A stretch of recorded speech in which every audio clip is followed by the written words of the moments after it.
bread, there are two special ingredients that I like to add, and they are Vital Wheat Gluten and Dough Enhancer.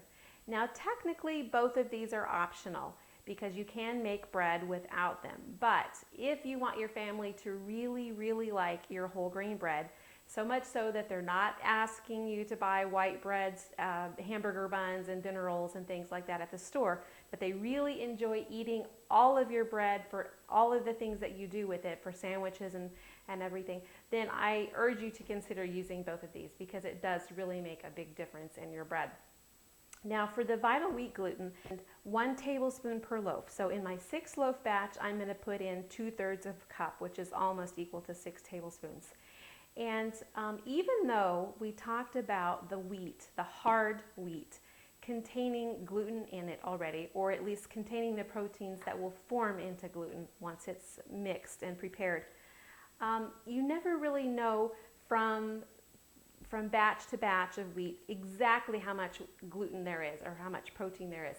It is supposed to be a specific amount, but it does vary because wheat is a natural product, and so it's not always going to be exactly the same.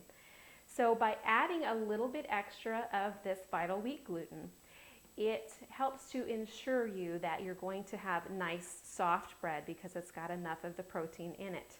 So I like to add this, and I'm going to show you a little example up close of what it does in the bread. In this bowl, I have a sample of Vital Wheat Gluten. This is concentrated gluten that has been extracted from the endosperm of the wheat, the white flour. The white flour has been worked and formed into gluten, and then that raw gluten has been taken and dried and mixed and made in this concentrated form. So I'm going to add a little bit of water, and I'm going to activate it again. And the way that you activate gluten is by adding water, it doesn't matter the temperature, and then agitating it. In other words, kneading it. So I'm going to add some water. I need to add a little bit more.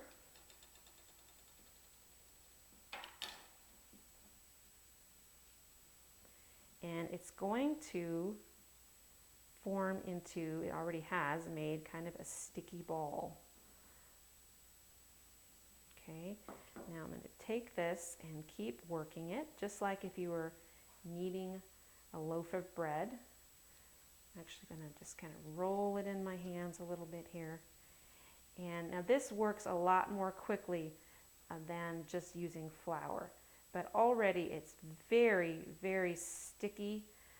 Maybe sticky is not the right word. It's very stretchy and firm. It feels like rubber in my hands already. And that happened just almost instantaneously. So I'm going to keep working it just a little bit more. It really doesn't take much working to do the Vital Wheat Gluten. And you can hear it. It sounds kind of like plastic, and it's very tough and rubbery and leathery. So that's what it looks like. Now this is what's going to happen with the flour in your bread, and we're going to do another experiment as well to show you that the flour will do this on its own too. But adding this bit to the bread is going to give it the extra structure that it needs to be able to hold a nice light rise. So if you have any Vital Wheat Gluten and you want to do this little experiment, I highly recommend it because it really helps you to understand what it is that we're talking about. The other ingredient I like to use is dough enhancer, and there are lots of different ones on the market. There's dough enhancers, dough conditioners. You may have heard of recipes that call for potato water, using the leftover water after you've boiled potatoes and adding that to your bread. Ground ginger. There are all kinds of natural ingredients that you could use that would take the place of or do the same type of a job as a dough enhancer. So if you want to make your own homemade concoction for that, you can, but I choose to use this commercial one that is available. And you want to make sure you do look at the ingredients because the different commercial blends are all a little bit different. And some of them start at the top of the list, which of course you know means it has the most predominant amount of those ingredients in it. So you want to look at the first of the list and see what it contains. And if it says white flour, sugar, salt, well, you're probably wasting your money because there's not very much in here. But if the first few ingredients read something like this: whey, soy lecithin, tofu powder, citric acid, vitamin C or ascorbic acid, that's the kind of ingredients that you're looking for. A lot of old-time recipes called for vitamin C tablets to be crushed up and added to the bread as well, because vitamin C gives a little boost to the yeast and helps it to rise a little bit more.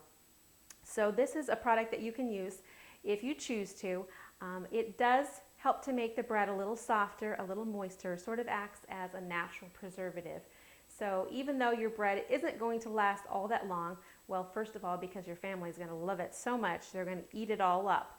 But it will last approximately 5 to 6 days, and probably by the 7th day, it's going to start getting moldy, since there are no artificial ingredients in there or preservatives to keep it from doing so. But during those last few days, especially, say day 3, 4, and 5, it helps it to stay a little bit softer and moister and just extend the shelf life of your bread a little bit.